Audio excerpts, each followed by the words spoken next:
पहले तो आप सभी लोगों को लोक आस्था के महापर्व छठ पूजा की हार्दिक शुभकामनाएं। तो चलिए शुरू करते हैं आज का सेशन को। तो आज का पहला प्रश्न है, लाल चना में कौन सा एंजाइम पाया जाता है? जी हाँ, लाल चना में निम्नलिखित में से कौन सा एंजाइम पाया जाता है, ये आपको बताना है। अगर आपको इस प्रश्न का आंसर याद हो तो कमेंट बॉक्स में जरूर बताइएगा। तो इसका सही आंसर की अगर बात किया जाए तो ऑप्शन नंबर डी सही आंसर हो जाएगा। डायस्टेज लाल चना में पाया जाने वाला एंजाइम है और चना एक रबी फसल है, तो ये भी आप याद जरूर रखें। चलिए देख लेते हैं दूसरे प्रश्न को। आज का 2 नंबर प्रश्न है, पके हुए अंगूरों में क्या होता है? जी हाँ, पके हुए अंगूरों में निम्नलिखित में से क्या होता है? तो इसका सही जवाब हो जाएगा ऑप्शन नंबर डी, ग्लूकोज होता है पके हुए अंगूरों में। और ग्लूकोज का सूत्र क्या होता है? तो C6H12O6 ग्लूकोज का सूत्र होता है, तो ये भी आप याद रखिएगा। ठीक है, बात करिए 3 नंबर प्रश्न का। तो भारत का सबसे बड़ा वनस्पति संग्रहालय कहाँ स्थित है? जी हाँ, भारत का सबसे बड़ा वनस्पति संग्रहालय जो है निम्नलिखित में से कहाँ स्थित है? तो इसका सही जवाब होगा ऑप्शन नंबर ए, कोलकाता पश्चिम बंगाल में स्थित है भारत का सबसे बड़ा वनस्पति संग्रहालय। और बात 4 नंबर प्रश्न है, शरीर में विटामिन डी की कमी से कौन सा रोग होता है? जी हाँ, शरीर में विटामिन डी की कमी से निम्नलिखित में से कौन सा रोग होता है? तो सही जवाब हो जाएगा ऑप्शन नंबर डी, रिकेट्स यानी सूखा रोग जो होता है शरीर में कौन सी विटामिन की कमी के कारण? तो विटामिन डी की कमी के कारण।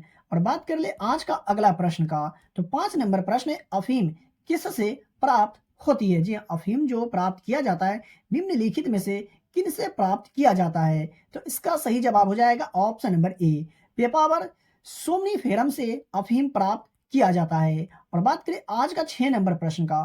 तो क्लोरोफिल निम्नलिखित में से किसमें पाया जाता है? जी हाँ, क्लोरोफिल जो पाया जाता है निम्नलिखित में से किसमें पाया जाता है? तो इसका सही जवाब हो जाएगा ऑप्शन नंबर ए, यूग्लेना में क्लोरोफिल पाया जाता है। तो साथियों, अगर आपको आज का क्लास की वीडियो पसंद आ रहा हो तो वीडियो को लाइक जरूर कर दीजिएगा।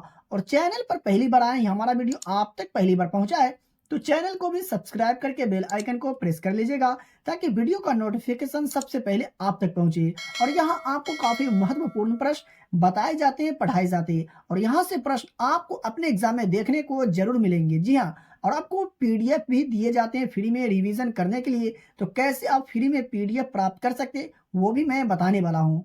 बात करें 7 नंबर प्रश्न का। तो निम्नलिखित में से किस प्राकृतिक पदार्थ में आयरन यानी Fe होता है? जी हाँ, निम्नलिखित में से किस प्राकृतिक पदार्थ में आयरन यानी कि Fe होता है? तो इसका सही जवाब हो जाएगा ऑप्शन नंबर डी, मायोग्लोबिन में आयरन पाया जाता है, तो ये आप याद रखिएगा। और बात करें 8 नंबर प्रश्न का। तो कॉकरोच किस वर्ग से संबंधित है? जी हाँ, कॉकरोच जो है निम्नलिखित में से कौन से वर्ग से संबंधित है, किस समूह से संबंधित है? तो इसका सही जवाब हो जाएगा ऑप्शन नंबर ए, एक्सापोडा से संबंधित है कौन? कॉकरोच। और बात करें आज का 9 नंबर प्रश्न का।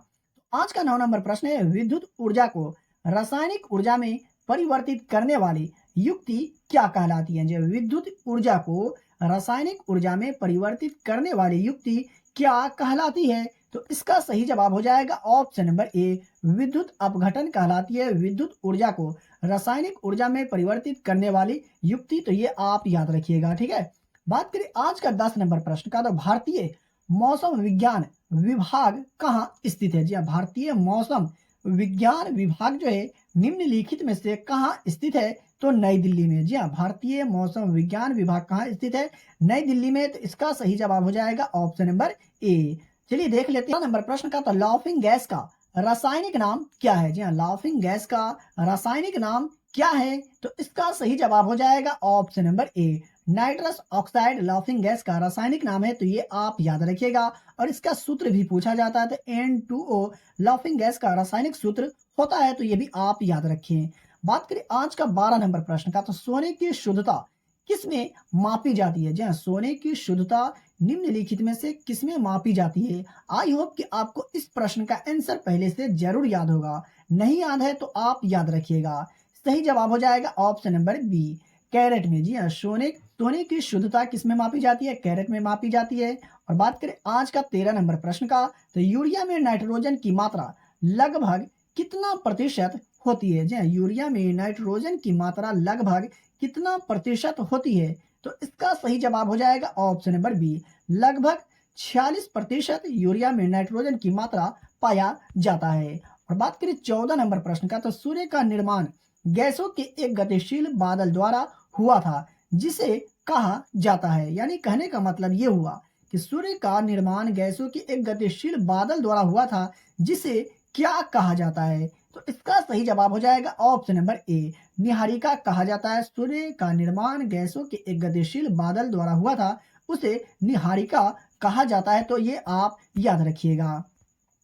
बात करें 15 नंबर प्रश्न का, तो सोडियम को मिट्टी के तेल में यानी केरोसिन तेल में डुबोकर क्यों रखा जाता है? जी हाँ, सोडियम को मिट्टी के तेल में डुबो करके क्यों रखा जाता है? तो इसका सही जवाब हो जाएगा ऑप्शन नंबर ए, क्योंकि यह अत्यधिक अभिक्रियाशील होती है, इसलिए इसे मिट्टी के तेल में डुबो करके रखा जाता है। आई होप कि आपको समझ में आ गया होगा।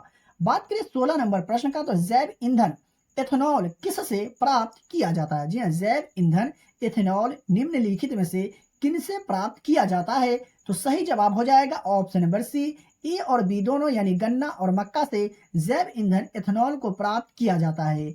और बात कर ले आज का 17 नंबर प्रश्न का, तो बात करें 17 नंबर प्रश्न का, तो ट्रेकोमा रोग निम्न में से किस अंग से संबंधित है? जी हाँ, ट्रेकोमा रोग जो है निम्नलिखित में से किस अंग से संबंधित है? या आपसे प्रश्न इस तरह से भी पूछा जा सकता है कि ट्रेकोमा रोग जो है मानव शरीर के किस अंग को प्रभावित करता है? तो इसका सही जवाब हो जाएगा ऑप्शन नंबर डी, नेत्र यानी आंख से संबंधित है। कौन सा रोग? ट्रेकोमा रोग। आई होप कि आपको समझ में आ गया होगा, लेकिन मैं आपको फिर भी बताते चलता हूं। अगर आपको किसी भी प्रश्न में डाउट हो, किसी भी प्रश्न के उत्तर में अगर आपको डाउट हो, तो आप हमसे कमेंट बॉक्स में कमेंट करके पूछ सकते हैं। बात करें 18 नंबर प्रश्न का, तो प्रतिरक्षा विज्ञान का जनक किसे माना जाता है? जी हाँ, प्रतिरक्षा विज्ञान का जनक निम्नलिखित में से किसे माना जाता है? तो एडवर्ड जेनर को प्रतिरक्षा विज्ञान का जनक माना जाता है। तो इसका सही जवाब हो जाएगा ऑप्शन नंबर सी। चलिए बढ़ते हैं अगले प्रश्न की ओर। बात करें 19 नंबर प्रश्न का, तो छोटी माता रोग किसके कारण होता है? जी हाँ, छोटी माता रोग जो होता है निम्नलिखित में से किसके कारण होता है? तो विषाणु के कारण छोटी माता रोग होता है। तो इसका सही जवाब हो जाएगा ऑप्शन नंबर बी। तो ये आप याद रखें। चलिए देख लेते हैं दूसरे प्रश्न को। बात करें 20 नंबर प्रश्न का, दो तंत्रिका कोशिकाओं के बीच के जोड़ को क्या कहा जाता है? जी हाँ, दो तंत्रिका कोशिकाओं के बीच के जोड़ को क्या कहा जाता है? तो इसका सही जवाब हो जाएगा ऑप्शन नंबर बी, अंतर्ग्रथन कहा जाता है दो तंत्रिका कोशिकाओं के बीच के जोड़ को। चलिए देख लेते हैं आज का 21 नंबर प्रश्न को। तो दूर की वस्तुओं को देखने के लिए किस यंत्र का प्रयोग किया जाता है? जी हाँ, दूर की वस्तुओं को देखने के लिए निम्नलिखित में से कौन सा यंत्र का प्रयोग किया जाता है? तो इसका सही जवाब हो जाएगा ऑप्शन नंबर सी, दूरदर्शी यंत्र का प्रयोग किया जाता है दूर की वस्तुओं को देखने के लिए। और बात करें 22 नंबर प्रश्न का, तो आयतन और संवेग में अंतर बताएं। जी हाँ, आयतन और संवेग में आपको अंतर बताना है। तो इसका सही जवाब हो जाएगा ऑप्शन नंबर सी, आयतन अदिश राशि है जबकि संवेग जो है सदिश राशि है। तो ये आप याद रखिएगा। यहाँ से आपका दो प्रश्न कवर हो रहे हैं। एक तो ये कि आयतन कौन सी राशि है? तो आयतन एक अदिश राशि है, जबकि संवेग कौन सी राशि है? तो संवेग जो है सदिश राशि है। तो ये आप याद रखिएगा। आई होप कि आपको समझ में आ गया होगा। आज का 23 नंबर प्रश्न को, तो बाबर ने भारत पर अपना पहला आक्रमण कब किया? जी हाँ, बाबर ने भारत पर अपना पहला आक्रमण कब किया, किस वर्ष किया था? तो इसका सही जवाब हो जाएगा ऑप्शन नंबर ए, वर्ष 1519 में बाबर ने भारत पर अपना पहला आक्रमण किया था। और बात करें 24 का, तो भारत का पहला ब्रिटिश वायसराय कौन था? जी हाँ, भारत का पहला ब्रिटिश वायसराय कौन था? तो इसका सही जवाब हो जाएगा option number A, Lord Canning जो था भारत का पहला ब्रिटिश वायसराय था। और कब से कब तक रहा? तो 1856 से 1862 तक। चलिए देख लेते हैं आज का अगला प्रश्न को। बात करें 25 नंबर प्रश्न का, तो एशिया का सबसे बड़ा पशु मेला का आयोजन कहाँ किया जाता है? जी हाँ, एशिया का सबसे बड़ा पशु मेला का आयोजन कहाँ किया जाता है? आई होप कि आपको इस प्रश्न का आंसर पहले से जरूर याद होगा। नहीं याद है तो याद रखिएगा।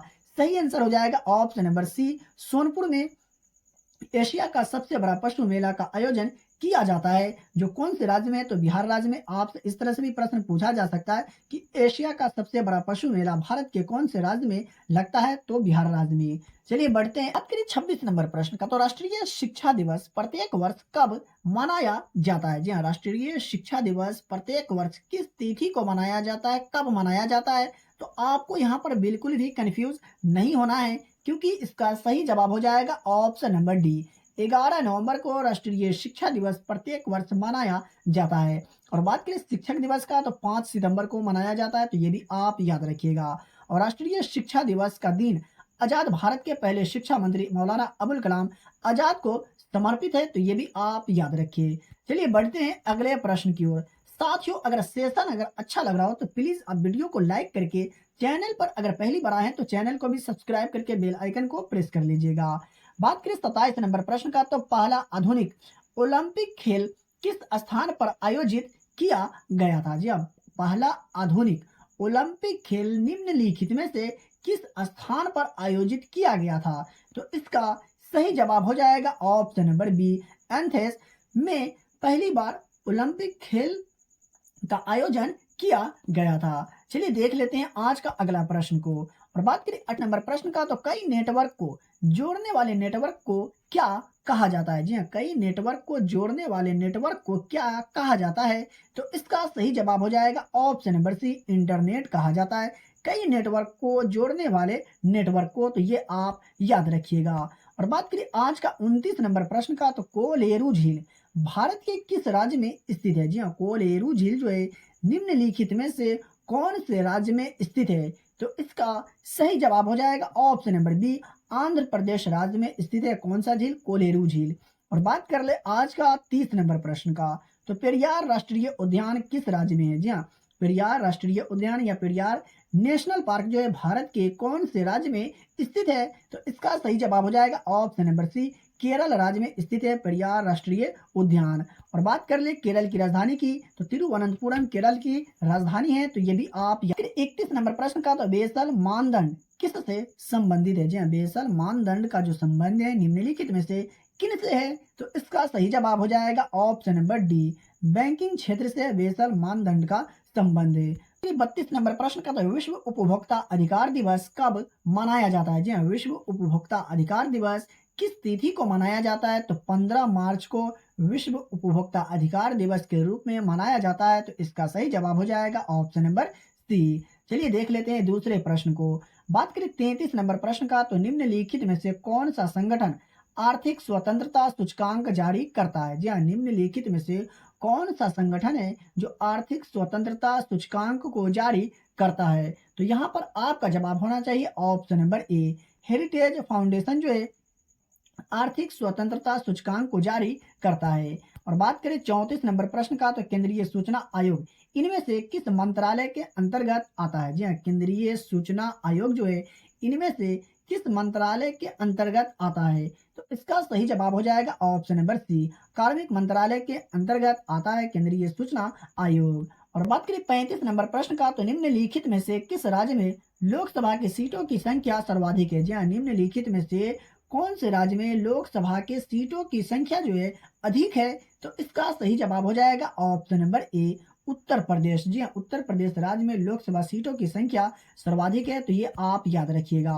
और बात करें 36 नंबर प्रश्न का, तो राज्य भूमि सुधार भारतीय संविधान के किस अनुसूची के तहत आता है? जी हाँ, राज्य भूमि सुधार भारतीय संविधान के किस अनुसूची के तहत आता है? या आपसे इस तरह से भी प्रश्न पूछा जा सकता है कि राज्य भूमि सुधार भारतीय संविधान की किस सूची के अंतर्गत आता है? तो इसका सही जवाब हो जाएगा ऑप्शन नंबर सी, 9वीं अनुसूची के अंतर्गत आता है राज्य भूमि सुधार। और बात करें आज का 37 नंबर प्रश्न का, तो कर्क रेखा निम्नलिखित में से किस देश से होकर गुजरती है? जी हाँ, कर्क रेखा जो है निम्नलिखित में से किस देश से होकर गुजरती है, ये आपसे प्रश्न पूछा जा रहा है। तो इसका सही जवाब हो जाएगा ऑप्शन नंबर सी, माली। जी हाँ, कर्क रेखा जो है माली देश से होकर के गुजरती है। और बात करें 38 नंबर प्रश्न का, तो मुस्लिम लीग की स्थापना कब हुई थी? जी हाँ, मुस्लिम लीग की स्थापना किस वर्ष हुई थी? तो इसका भी जवाब मैं आशा करता हूँ कि आप सभी लोगों को ज़रूर याद होगा।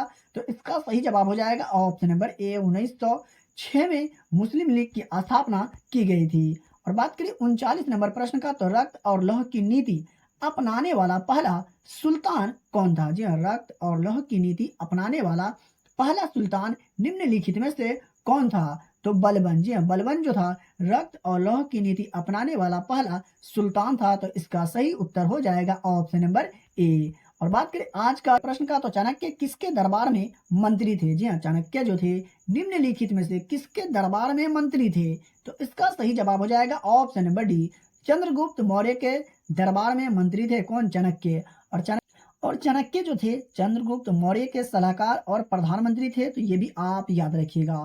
साथियों, अगर आपको आज का क्लास का वीडियो पसंद आया हो तो प्लीज आप वीडियो को लाइक जरूर कर दीजिएगा, और चैनल पर पहली बार आए तो चैनल को सब्सक्राइब करके बेल आइकन को प्रेस कर लीजिएगा, और इस वीडियो को ज्यादा से ज्यादा अपने दोस्तों और रिलेटिव में भी शेयर जरूर करें। अगर इसका पीडीएफ लेना चाहते हैं तो वीडियो के डिस्क्रिप्शन में दिए गए टेलीग्राम चैनल को ज्वाइन करें और डेली के वीडियो का फ्री में पीडीएफ प्राप्त करें। तो चलिए मिलते हैं फिर से एक नई वीडियो में।